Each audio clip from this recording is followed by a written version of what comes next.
Now, with respect to the elections that took place, the so-called elections, the elections are non-elections.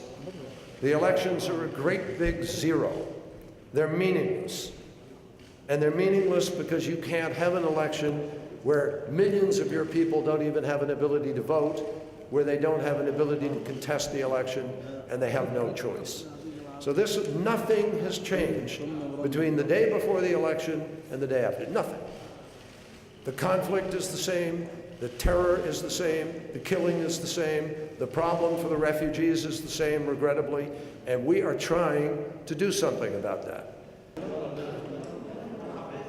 And today I am pleased to announce, on behalf of the American people and on behalf of President Obama, another $290 million in humanitarian assistance for those affected by the conflict, both inside Syria and the communities throughout the region where they have taken refuge.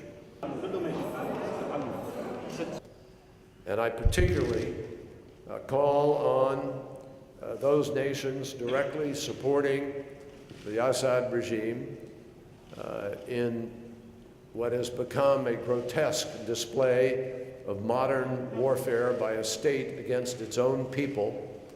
I call on them, Iran, Russia, and I call on Hezbollah, based right here in Lebanon, to engage in a legitimate effort to bring this war to an end. I have to say that the current political stalemate here in Lebanon is deeply troubling. It's unfortunate that the parliament did not elect a president on schedule. As we said, based on what we know now about the composition of this technocratic government, which has no ministers affiliated with Hamas and is committed to the principles that I described, we will work with it as we need to, as is appropriate.